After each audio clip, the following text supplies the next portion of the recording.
Well, hey everyone. Welcome to episode 349 of F-Stop, Collaborate, and Listen with your host, Matt Payne. This week on the podcast, I sat down and chatted with author and photographer Amy Gulick. Amy's well known for her conservation photography in the Pacific Northwest, most notably her work to preserve and expand salmon habitat through her books. I had a wonderful time discussing these efforts with Amy, and I think there's something for everyone this week, so stay tuned.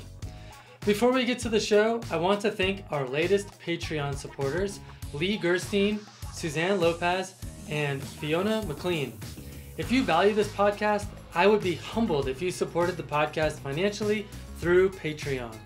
Not only does Patreon put food on my table for my family, it is also how you signal to me that I'm doing something that you value. We operate on the value for value model here on the podcast, and I think if you value something, you should pay for it. Whether that be $5 a month, $10 a month, it's totally up to you. Anything more than zero is fair in my book. Thank you to the 200 plus kind and generous souls who already do support the show. You are really appreciated. Okay, let's get to this week's episode with Amy Gulick. All right, Amy Gulick, it's great to have you on the podcast. It's great to be here. Awesome, fantastic. I feel like you've been recommended by so many different people over the years, and it's great to finally have you here. Well, thanks for having me. Yeah, of course. So for people that aren't familiar with you and your photography, would love for you to tell us a little bit about yourself. Okay, I'm a photographer, I'm a writer, I'm an author, I'm a speaker, kind of all of those things. In general, I tend to use my photography to help people understand the importance of nature to humanity and really all life on Earth. That is very succinct. Where do you live? Tell us a little bit more. Like, what makes Amy Gulick tick? Like, are you super into wildlife? Are you super into landscapes? Like, tell us a little bit more. I think what I'm super into is using photography as a tool to tell stories about nature. And nature is a very big, broad, general word, right? But to me, it encompasses everything. Again, I think when I think of the word nature, I think of all life on Earth. Because if we can't understand why all life on Earth is important, not only for our own sake, but, for the Earth's sake, then I just think we're missing a big part of what it means to be human and a big part of what it means to be a part of this world. So to me, photography is a tool. So when you say, oh, are you into landscapes? Are you into wildlife? It's like, yes, it's all of those things. But I'm using my images to, again, engage people, draw them in, tell them a story, and really just get them to pay attention and get them to care. I love it. And where do you live? And anything else you want to share about you from a more personal perspective? Yeah, sure. I live in Washington State on an island called Whidbey Island. It's north of Seattle. And I always like to think of, again, I'm big into thinking big picture. So it's like, all right, where's Whidbey Island? Well, it's this little dot in kind of the southern part of what is called the Salish Sea. And the Salish Sea is this larger body of water that encompasses two countries, the United States through Washington State's Puget Sound, and then up into British Columbia as well. Gotcha. Well, that must be an incredible location for someone who is into using photography to tell stories about nature or other things. It is. I mean, we're part of the largest coastal temperate rainforest in the world, which extends really kind of south central Alaska all the way down into southeast Alaska, coastal British Columbia, Washington, Oregon, and then Northern California, where the redwood forests are. That at one time was all one large connected ecosystem. It has since been fragmented pretty heavily, particularly outside of Alaska. So I live in that fragmented part, and I'm very aware of that, every day. And it's one of the reasons why my first book is all about the part that is less fragmented, which is up in Southeast Alaska. I would love to hear a little bit more about how you actually got into photography to begin with. Yeah. So when I was a kid, before I could read or write, I think I was just doing what all human beings have done since the dawn of human being time, and that's tell stories. I think stories are it's a very human trait, and it's how we have always made sense of the world around us. It's how we've figured out kind of how to be a part of the world and move in this world and survive in this world. And it's a way that we can relate to each other, and to other living things other than human beings. So stories, again, they are uniquely human. And so before I could read or write, of course, I was just doing what humans have always done. I really, really like to tell stories. Like I excelled at show and tell in kindergarten. I think that was my favorite, and still is, really. I mean, that's, what are photographers doing now? I mean, that's pretty much what we're doing, and I just throw writing in there too. So I not only get to show, but I get to tell as well. Anyway, so storytelling just took hold naturally, I think, like it does for most human beings. But it just never left me either. And so as I grew a little bit older and I started to learn how to read and write, and you're still pretty young. I was telling stories. Well, now I could kind of write some stories, and now I could draw things that would illustrate the stories. And when I was about 8 or 9, I think, my family got, I'm laughing at this now because it was called a pocket camera, and it was the Kodak pocket camera. And it was revolutionary because it really did fit in your pocket. So it was pre-smartphone for sure. But it fit in your pocket. It was kind of like it was like a long deck of cards, and about that thick too, but very lightweight. And again, I was 8 or 9 years old. I think my family got one, and my dad put it in my hands and kind of showed me what it did. And I was just like blown away. It's like, wow, okay, I don't have to draw my stories anymore. This is now my tool of choice to illustrate my stories. And so at that young age, I was just kind of running around and photographing whatever was in my world at that age. And then getting the photos back, because you had to wait and get them developed from the drugstore or the camera store. And I just loved it. There was just something about, and this sounds so cliche, but capturing a moment. You're freezing a moment in time, and that moment was never going to happen again. And there was just something about it that really clicked with me. And it's like, all right, what was going on in this moment? What got my attention where I felt like I needed to press the shutter and capture this moment? So let's tell a story about this moment. So I think that's how photography started for me. And I just never, ever grew out of that passion of, again, freezing a moment in time, and then trying to help people understand why I thought that moment was important, enough to focus in on it and make an image. Now let's talk about that. So that's basically how it started, and it's just never stopped. I love the use of the term capture a moment. It's something that I use a lot in my own writing and the way I describe photography to others. And it's interesting because I think with the digital age and with the revolutionary tools that have become available to us through Photoshop and Lightroom and other tools, AI, for example, I feel like that kind of magic about capturing moment has kind of taken the back seat to people creating more imaginative things from their imagination, or hyper realizing images that maybe didn't exist. And I'm curious if that whole capturing the moment thing has been a part of why you've gone the direction you have in the types of images that you create. Yeah, and I think just a comment to your point, that you just made. I don't think capturing the moment has lost its power. I think what's happened over time is there are so many moments that people are capturing, right? More and more people are out there with an iPhone, and capturing moments like every single second of every single day. I can't remember the statistic, but it will blow your mind as like how many images are being, like, say, uploaded to whatever, like every single day, and then multiply that by 365 days a year. And it's like, it's more images that have ever been created from the time photography was even invented, in the 1800s. And I think in a way, I think that's great. I love that more people have this tool in their hand and are capturing moments that maybe some of us or the world would never see otherwise. And I think that tool is super powerful in many ways. But sometimes I think what I'm seeing a lot of is there's just so many excellent photos out there in the world now of kind of the same moments, similar moments.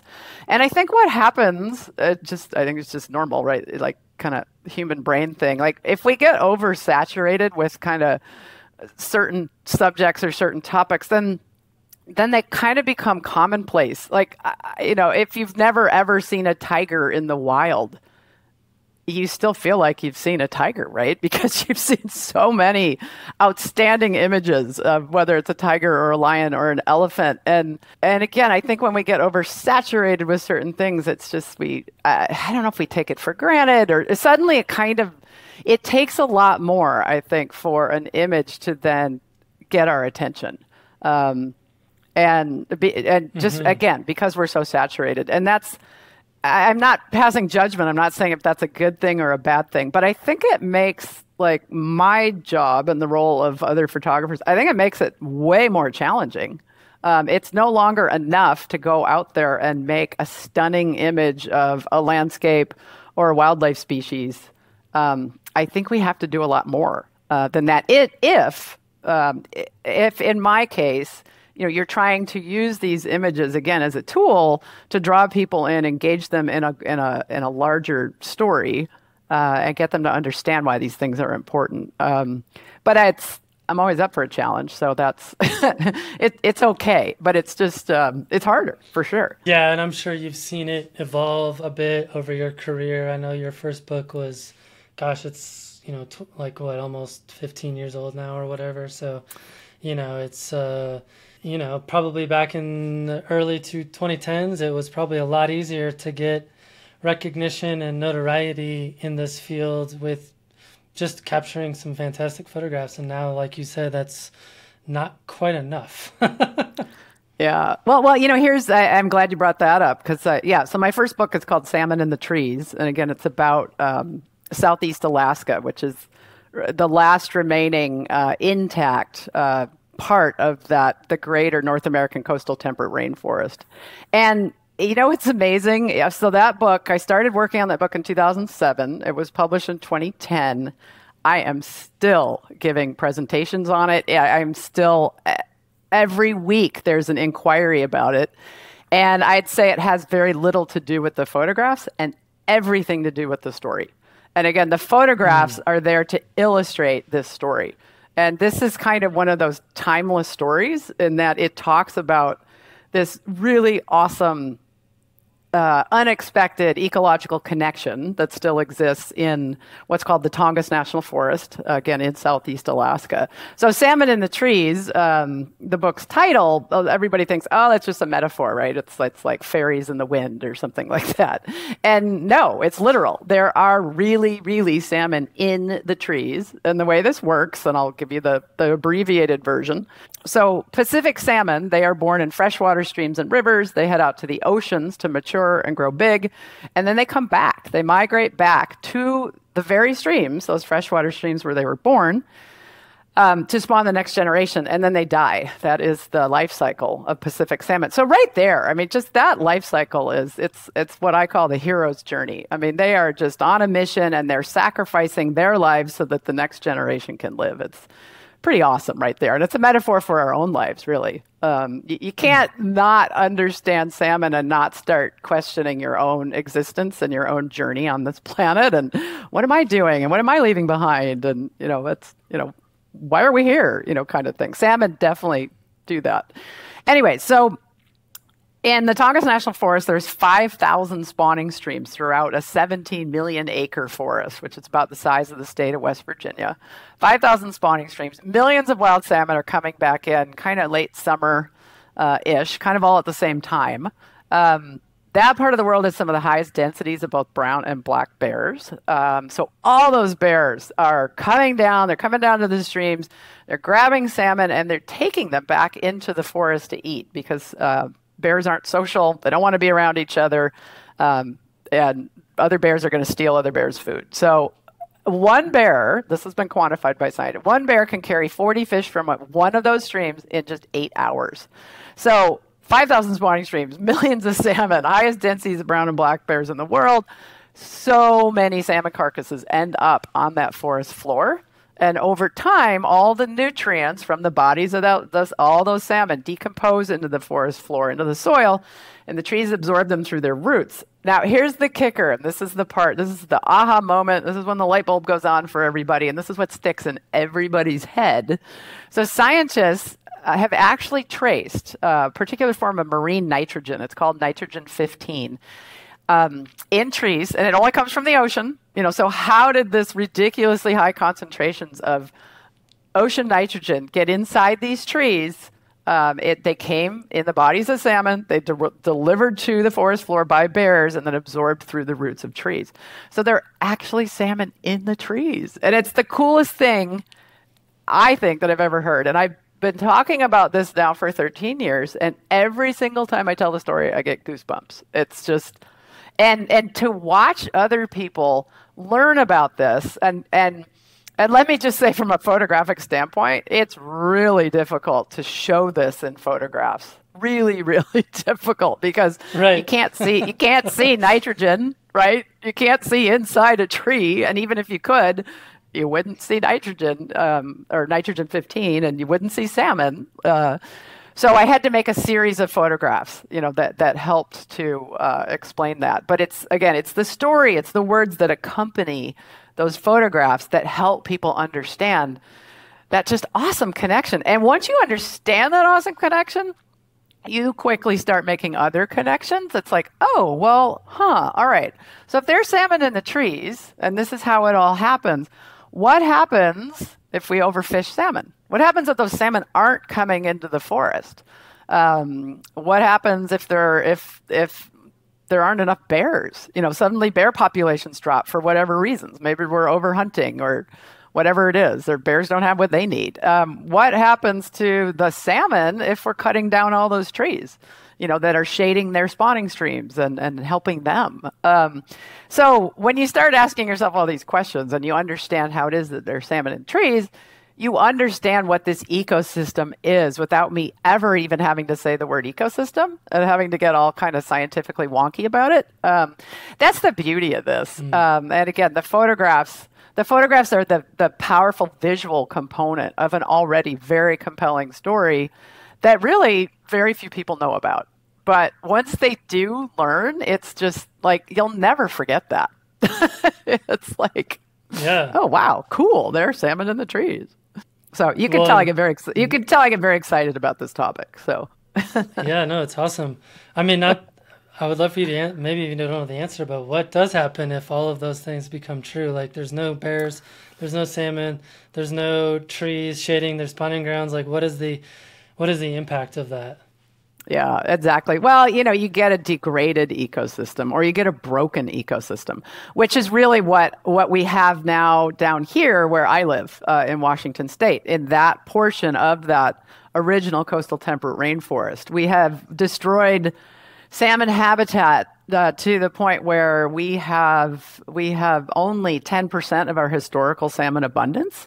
And it only took us like 100 years to do that. Maybe even less than 100 years. So, and granted, we are trying now, to recover some of that, but are we ever going to get it all back? It's really hard to bring something back that people don't even know that they've lost and don't even value, anymore. And so again, that's why I'm always out there trying to tell these amazing, stories that get people excited about, wow, I never knew that. And oh, wow, okay, yeah, maybe we need to pay attention, and maybe we need to not overfish, and maybe we need to take care of the forest, and let's not clear cut, and like all of these things. And if I do my job and I do it in a way that again gets people to care, and that's the biggest challenge, really. And it's always my goal. It's like, how do I get people to care in a way that they're going to want to actually do something, because there's a lot of doom and gloom, out in the world, particularly when it comes to the environment, all life-sustaining ecosystems all around the planet. I think we are all becoming more and more aware of that. And it's overwhelming, and it can easily, when we're too overwhelmed, we just shut down. You're like, this is bigger than me. This is bigger than all of us. I can't do anything. So I'm just going to go to the store and get groceries because I don't have any food in the house or whatever. I'm going to go do what I can do of whatever I need to do, kind of thing. So there's a lot of doom and gloom out there, and I made a decision early on in my career. It's like, I could do that. I could definitely be out there showing a lot of destructive photos, and there's nothing wrong with that. We definitely need to see the problems. But a lot of people stop there. They just show us the problems, and they just stop.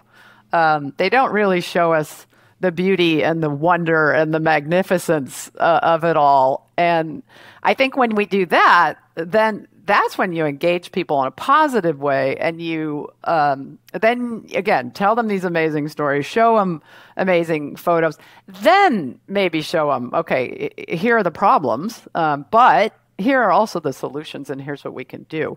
So in addition to doing my own work with books, it's super important for me. I have to be partnering with it's usually conservation groups, but a lot of times it's government agencies too, who are actually working on improving forest health, improving salmon health.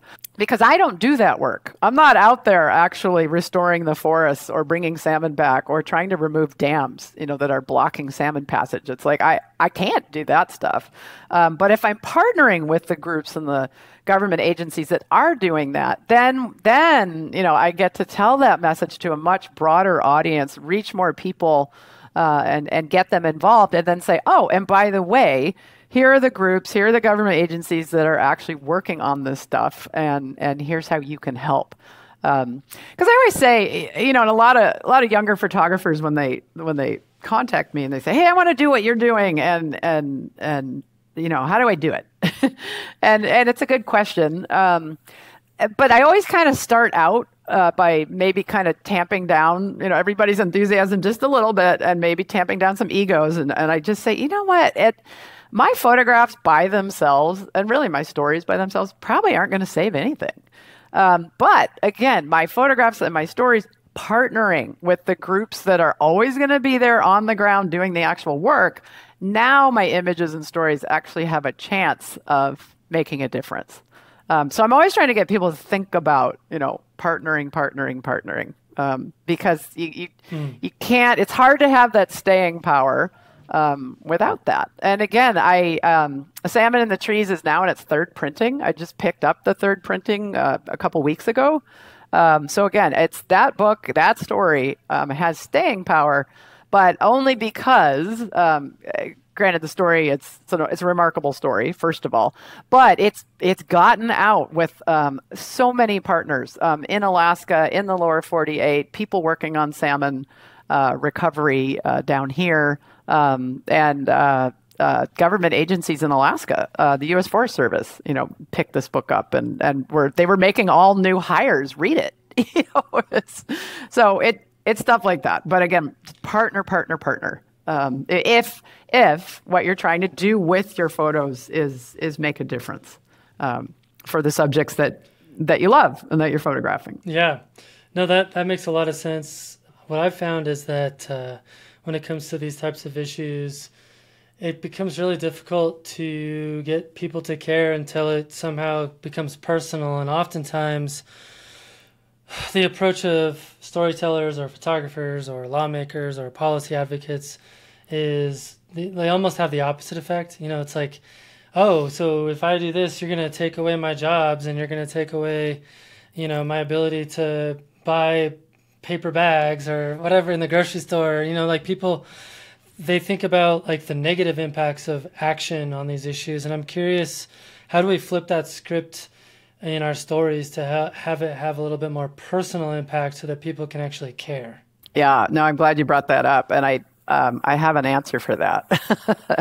So yeah, I think what you were just describing is the word sacrifice, right? And so whenever Right. Whenever we say, okay, we're going to clean up this river or we're going to remove that dam or whatever it is, we're going to stop clear cutting forests. Right. People start immediately. They're like, okay, wait a minute. That's going to, I now have to give something up, which is kind of the, one of the definitions for the word sacrifice. And as a good friend of mine, a writer, Carl Safina, this is not an Amy Gulick original, but Carl Safina, who contributed an essay to the book, Salmon in the Trees, he eloquently writes about this topic and how I like how he puts it, because he says, okay, wait a minute. So what you're telling me is you feel like you have to sacrifice something so that we can actually improve the health of the world in which we live. But let's look at that word sacrifice. It's like, aren't we already sacrificing? Because what we're doing, our behavior is degrading the health of the world in which we all live.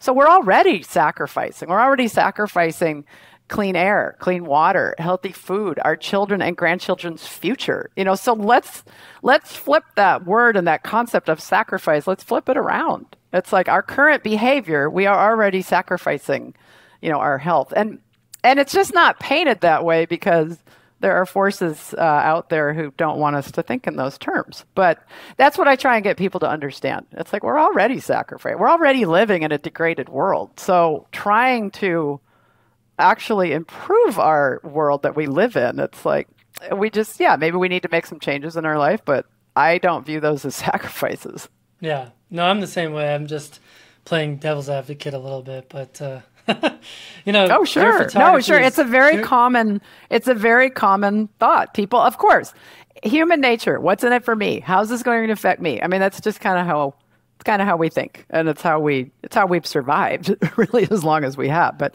I'm always just trying to kind of turn that word around a little bit. And once you do, it's just a way of thinking. And once people kind of start analyzing sacrifice in a different way, they're like, oh, okay, all right, yeah. All right, I don't get a paper bag. No big deal.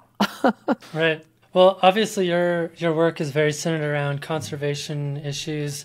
I'm curious, how did you even get interested in this type of photography, this type of work to begin with? Oh, I kind of don't think I had a choice. We're all kind of born with a personality, right? And I was just born with an activist personality. It's just how I came out. From a very young age, if I felt like there was an injustice in the world, and it could have been as, something as simple as, hey, she got a bigger donut than I did, or something like that. If I just thought something wasn't, what's fair when you're 5, But if there was an injustice, something wasn't fair, I would speak out about it. I would do something about it. I wasn't somebody who would just go, oh, I don't like that, but I'll just move on. I wrote my first letter to the editor at age 9. And it was something stupid, right? I mean, now I look back on it, I think it had to do with a TV show or something like that. And I wrote it to the TV guide, but still I wrote it. And at 9, right? And I sent it in and they published it. And I just remember going, wow, okay, that's the power of the press. And it's the power of us exercising our First Amendment rights, which I didn't know what the First Amendment was at that age, but it didn't matter. I mean, human beings, we understand fairness. I mean, it is a core tenet of being human. We know when something is not fair, right? And some of us do things about it and some don't, and that's fine. But I'm just one of those people who does. So for me, actually, when I was starting out in photography, because I loved being outdoors and because that's where I'm at my best, and in a forest, in the ocean, a desert, hiking, swimming, camping, whatever. I just loved being outdoors ever since I was a little kid, and that's never gone away. So my photography started out being, outdoor oriented, kind of more like maybe outdoor recreation, canoeing trips or camping trips or hiking or, and illustrating and, that kind of stuff. And because I've always loved animals since I was a little kid too, natural history. So photographing wildlife if I could and writing about the natural history of certain species.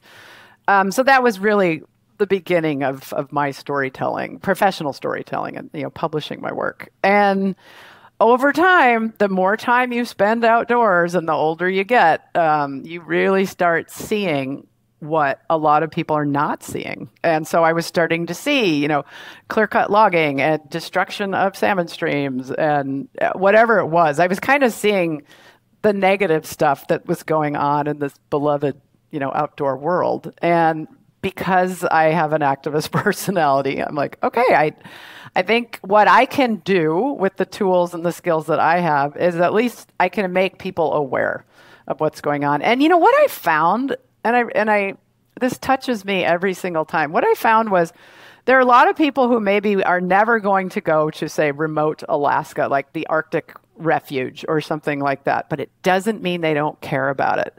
But they can't care if they don't know what's going on. So I started going to these more remote places. The Arctic refuge really was kind of my first big story, I think, that I covered. And I would come back and I would give speaking presentations kind of all over the country because it was such a hot issue. It still is, decades later, and probably always will be.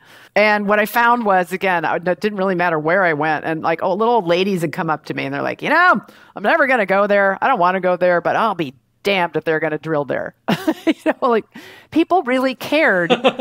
People really cared about this. There was something that struck a chord and struck a nerve with people, and they really wanted to help, and they really wanted to do something. But I think, again, going back to storytelling and how do we engage people, I was making them fall in love with the place. It was like, you've been told that this is a barren wasteland and that there's nothing there. And because of that, it's okay to drill it, for oil or whatever it is we're going to do to this place. And I was showing them otherwise. It's like, this is a living, breathing, unbelievable ecosystem. And here's what lives there. And here's the people who rely on that ecosystem staying intact.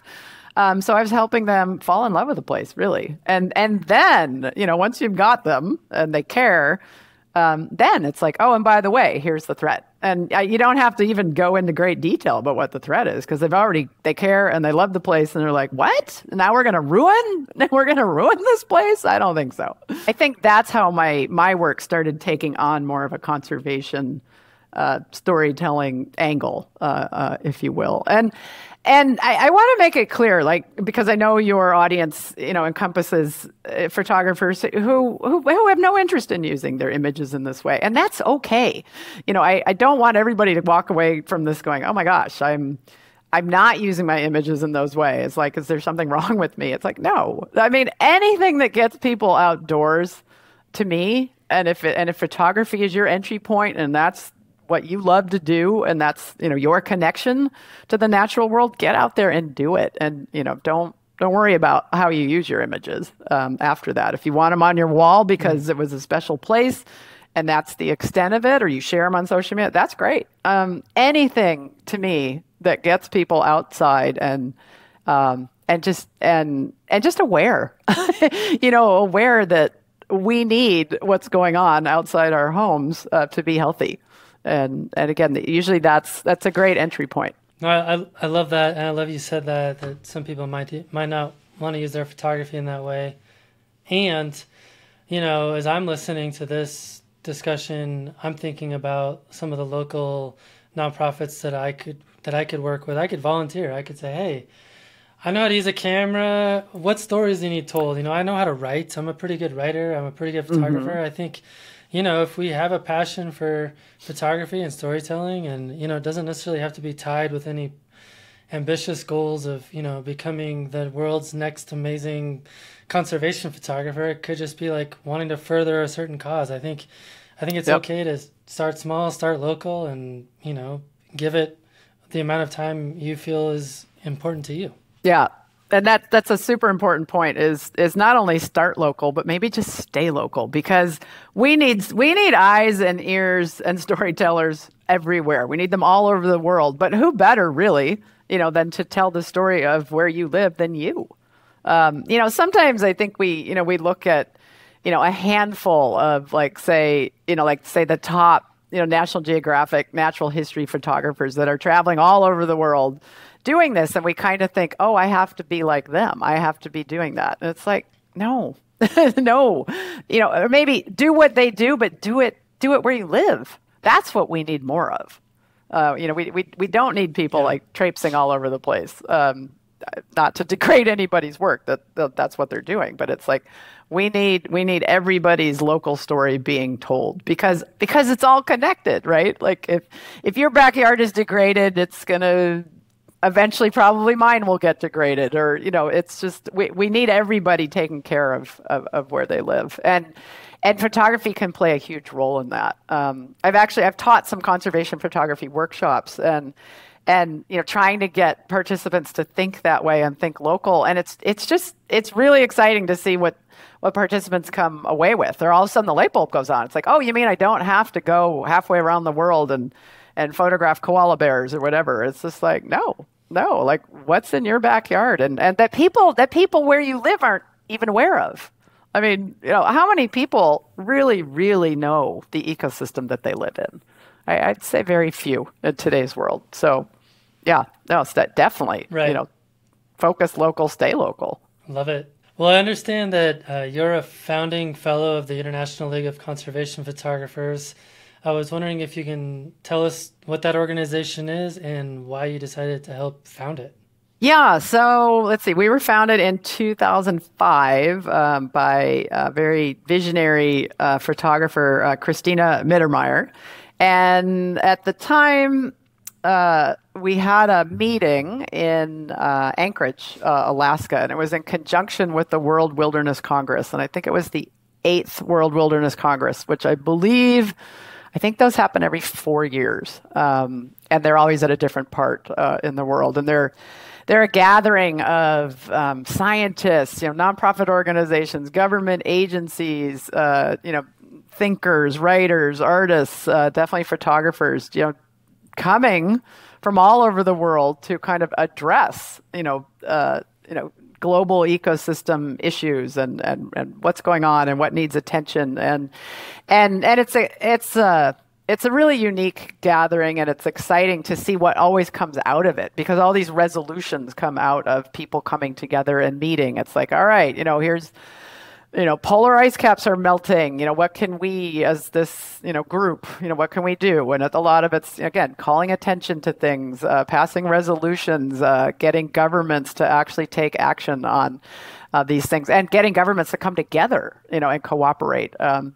So anyway, in 2005, it was held in Anchorage, Alaska. Christina contacted a lot of kind of leading photographers that were, this is exactly what they were doing. They were using their work to call attention to global issues concerning the health of ecosystems worldwide. And so I think at the end of that conference and that meeting with just the photographers, I believe it was probably 40, maybe 40-ish, 40 or 50 of us that came together and founded this organization. I want to say as the founding fellows, but again, it was Christina who put it all together. She definitely gets the credit, because that was no easy feat, to gather all those people that are scattered all over the world. No, she was just awesome in doing that, and we become a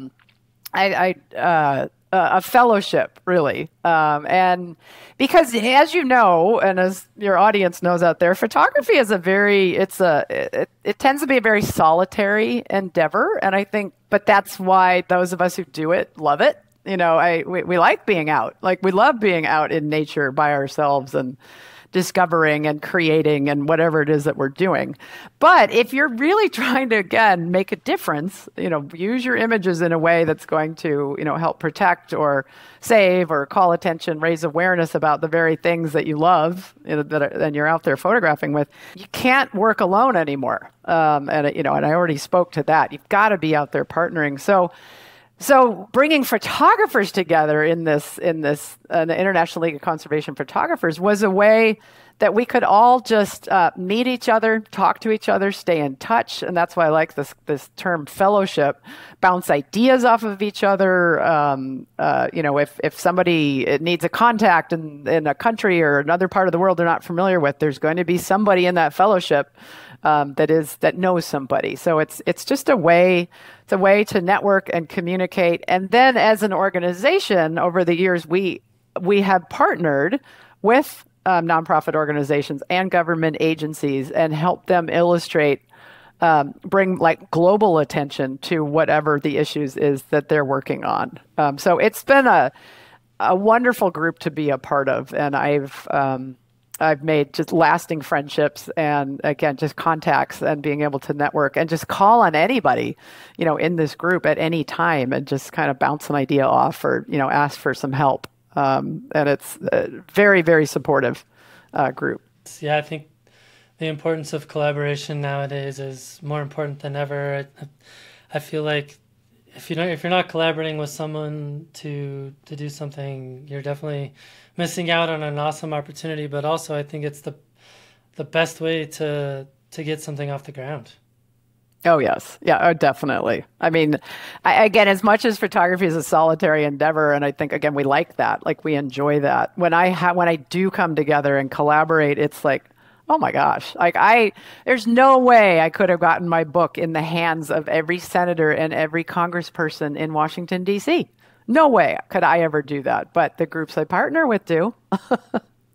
And again, that's what I'm always trying to, yeah, I mean, right? Like that's the power of these partnerships. And, speaking to that, so one of my mentors early on was the late Gary Brash, who was definitely using his work and getting it in front of policymakers and government officials and, not just getting it out there and, hey, this is a pretty picture, right? And again, nothing wrong with that. But I really admired Gary because to me, he was really one of those he'd go beyond, let's say, just getting a magazine article published in a magazine with a shelf life of a month, and then it's gone, like poof. He was in it for the long haul and always had his work out there. And I really admired that. And at a photography conference, and I was young and kind of just getting into this, and I approached him, and it's kind of hard to approach your heroes sometimes, because it's a little intimidating, but he was so welcoming and so kind. And I just said, you know what, Gary, what can we do as photographers with our work? Like, what's the most effective way that we can try and, impact conservation work, for nature and all life on Earth. And what he said is, I took it to heart and I've never forgotten this. He said, the single most important thing we can do is get our images in front of decision makers, the people who are actually making the decisions on salmon recovery or forest practices or, whatever it is we're trying, climate change initiatives, whatever. Get those images in front of decision makers, because most of the time they're, government officials. Some of them are pretty knowledgeable maybe about these things, but I venture to say a lot of them are not. Doesn't mean they don't care. They're just not aware. It's not on their radar. And if we're not getting our images in front of them, it's like, guess who is? The people, maybe it's our adversaries, the people who are wanting to destroy forests and destroy salmon habitat and keep emitting fossil fuels into the atmosphere. I mean, you can bet that they've got their attention, but how do we do it? Anyway, I really took that to heart. And that, again, it goes back to partnering. It's like, my books they get into the hands of senators and congresspeople and local officials and U.S. Forest Service officials, and they get into their hands, not through me, but through my partners. And again, I think that's why that my two books have had such staying power is, again, it's those partnerships, and they're getting in front of the people who really, really need to see them. Well, on your website, you have a fun quote that I think creates some interesting conversation. It says, quote, "I'm often asked if I'm a photographer or a writer.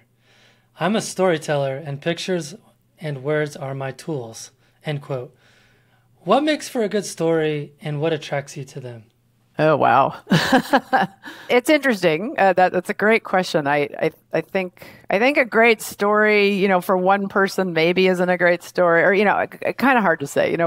People, I know people who only read fiction, right? Because it's stuff, it's this character, and it was, it's made up, but it was such an engaging story, or or people who don't read much fiction, but they're still kind of talking about, oh, there's this person that did this, and then they discovered this, and this happened, and that kind of stuff. So what I have found, and it's taken me a long time to figure this out, but I think personally, whether we know it or not, I think the most compelling stories, whether they're fiction or nonfiction, are all about people.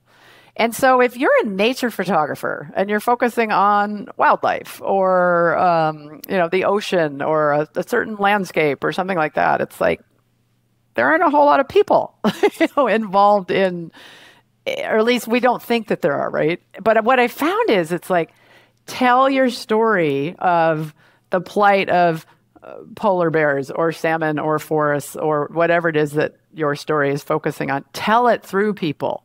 Tell it through a biologist who's studying bears or who's studying salmon and what's their life story? How did they get involved in their work? Tell it through, like in my case, with salmon, it's like tell the salmon story through indigenous people and their cultures who have their entire culture has been built for tens of thousands of years on salmon, on this fish. Why is that fish important to them and who they are and their identity? Tell it through commercial fishermen, who catch and sell fish for their livelihood. Tell it through people. And the reason I think why that's so compelling is we are people. And there's just something, we're drawn in by other people's stories. Again, for me, that was kind of counterintuitive, and it took me a long time to figure that out. But once I figured it out, it's like, oh my gosh, of course. And so my current book, or the latest book called The Salmon Way, it is all about people. It's about salmon, for sure, but it's about salmon as told through the people who salmon are most important to, who live a very deep, rich way of life through this fish. And so for me, that book actually was quite a departure from a lot of my earlier work. My earlier work was, and I will still do it. It was natural history, ecosystems, making those connections for people and why they matter, and why they matter for people, not just for wildlife. But now tell these stories more through people. And when I get up and I give my public presentations, my speaking presentations, and I'm telling the story of salmon through other people's stories, people are in tears, and it's usually tears of joy. It's like, oh my gosh, hearing that story about the grandmother teaching her grandkids about salmon and how to harvest them with respect and how to smoke them in ways that their ancestors have been doing for 10,000 years. It's just so touched my heart. Whereas if I just got up and told about the natural history of salmon and their life cycle, it'd be interesting, right? But I don't think it would really get us in the heart. And if we're not reaching people's hearts, we're never, ever going to reach their minds and change their minds and really motivate them. I mean, human beings, we are emotional things. I think we like to think that we're rational beings, but we're really not. I mean, we are at heart it's what makes us human, right? Like we have feelings, we have emotions, we're moved by those things. Can we be moved by facts? Yeah, probably. But facts are important, don't get me wrong. They definitely matter. But if you just get up there and tell people a bunch of facts, I don't think that's going to motivate people to do much, or not as many people as we need, let's say, to do these things. So, yeah, to me, compelling stories are told through people's lives in a way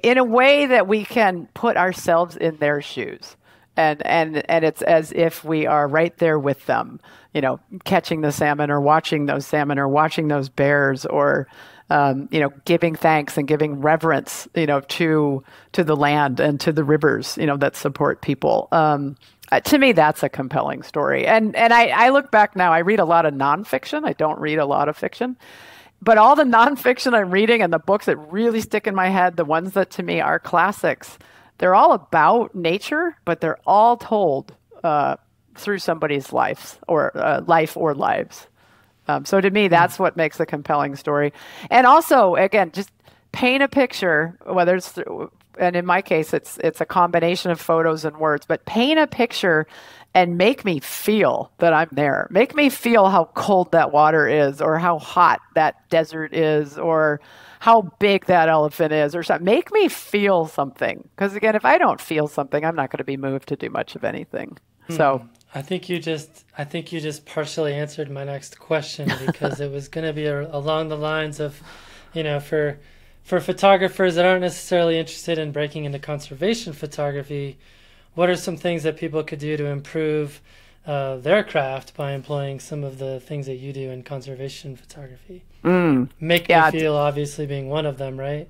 Oh, definitely. And, I always say, again, however it is you're using for your photography, and that's totally personal and up to you, photograph what you are most passionate about. I've had to go out and photograph things I wasn't very passionate about, and it showed. It showed in the work. It's hard. It's really hard, right? Sometimes I'm like, oh, okay, I'm not passionate about that, but I get out there and maybe I get into it and I spend enough time like, oh, okay, oh, wow, this is really cool. And then I get drawn in more, and now I am passionate about it. But if that doesn't happen, again, if I'm not passionate about it, again, it shows in the work. It just shows. There's not much there. So, what makes you come alive? What do you get excited about? And go out there and photograph that, because it's going to show in your work. It's going to come through. And because you love it, you're passionate about it, you're going to spend a lot of time out there. And to me, that's what makes great photographs, is really slowing down, spending time. You're not out there just snapping away at the first thing that kind of piques your interest, and then the next shiny thing comes along and you start snapping away. It's slowing down. It's because when we slow down and we really focus our minds, that's when you really start noticing things that maybe you overlooked when you were kind of running around, snapping away at whatever, piques your interest for a short period of time. So passion, slow down, and get out there and spend a lot of time with it. And I don't mean like maybe hours and hours at one time and then you're done. It's like, go back and back and back. Go back the next day. Go back the next season, because things are always changing, right? And you're just going to notice. You're going to notice more and more. And when you notice more and you make photographs of things that you never even noticed or you didn't see, now you're going to come back with images that probably most people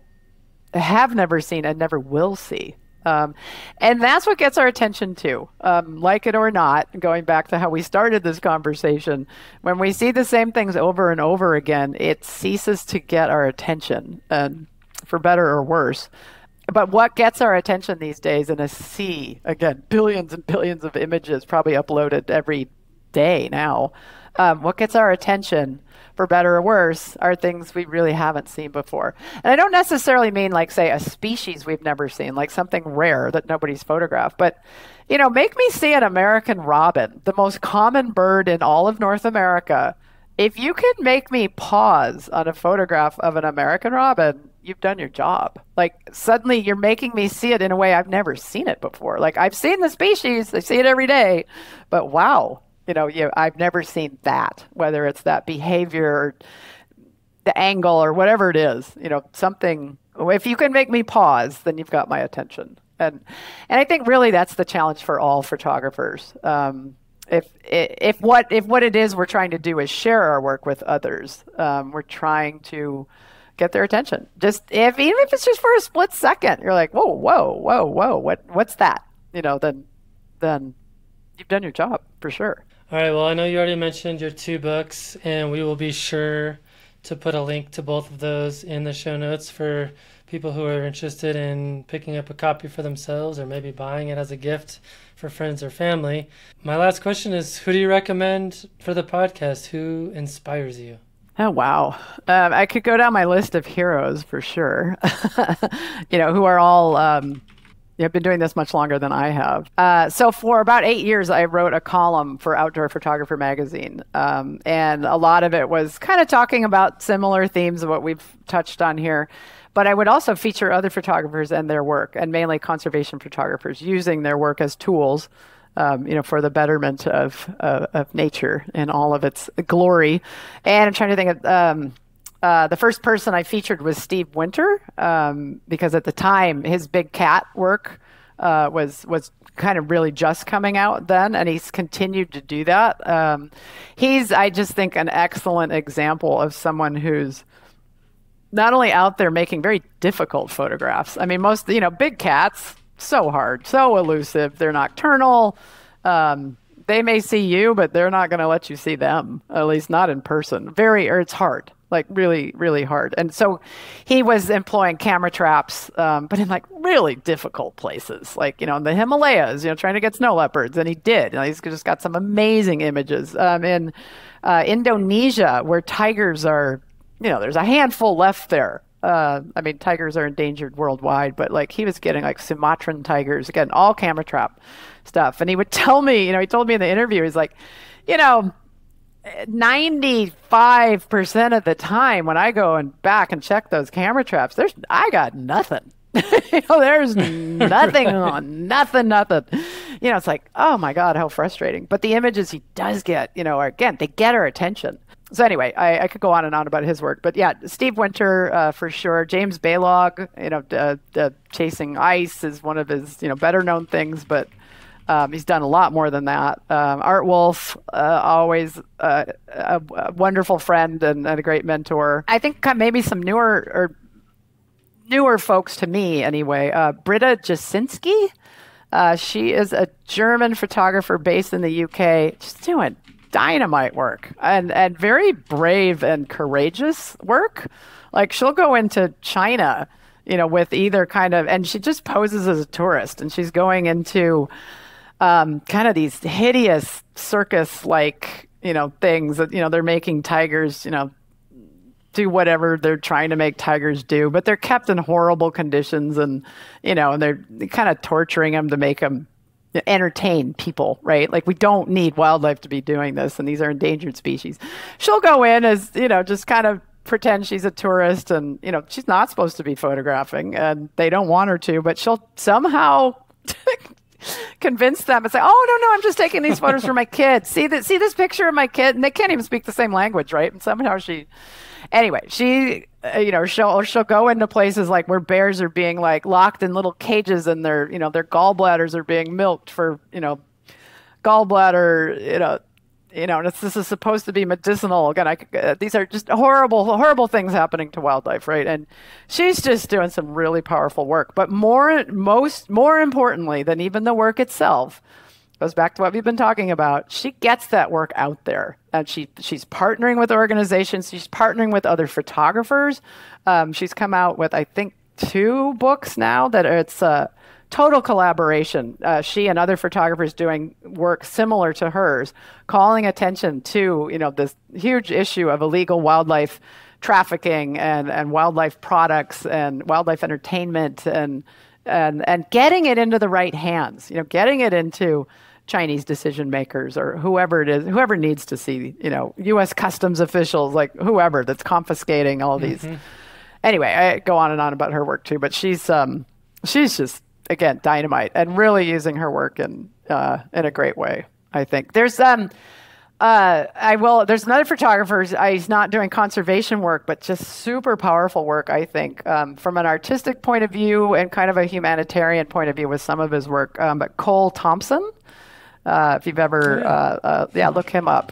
Black and white photographer, just really, really powerful, and he's really inspiring. And he speaks a lot to this idea of vision, which kind of speaks to what I was talking about earlier about passion and photograph what you're passionate about. He really helps people, I think, understand, it's, again, if you're trying to make powerful work, you need to have not only passion, but a vision. It's like, okay, I'm passionate about this, but kind of what's my vision for a body of work, that could illustrate what it is I'm passionate about. And he's really, really good at getting people to think about that. So he'd be terrific. Yeah. So we had Cole on episode 178. So if listeners haven't listened to that one yet, I'll put a link to it in the show notes for sure. Oh, great. Yeah, Cole's great. He's a really funny guy too. So he's very entertaining on multiple levels. Well, Amy, this has been fantastic. I can't thank you enough for taking time out of your busy schedule to spend time with us today and keep up the great work. I'm inspired, and I know others will be as well. Well, great. And I just want to say, if you ever want to contact me, just to say hi or whatever, best way is to go through my website. It's just my name, amygulick.com, AMYGULICK.com. And you can reach me there. And I'm always happy to reach out and talk with other photographers. Perfect.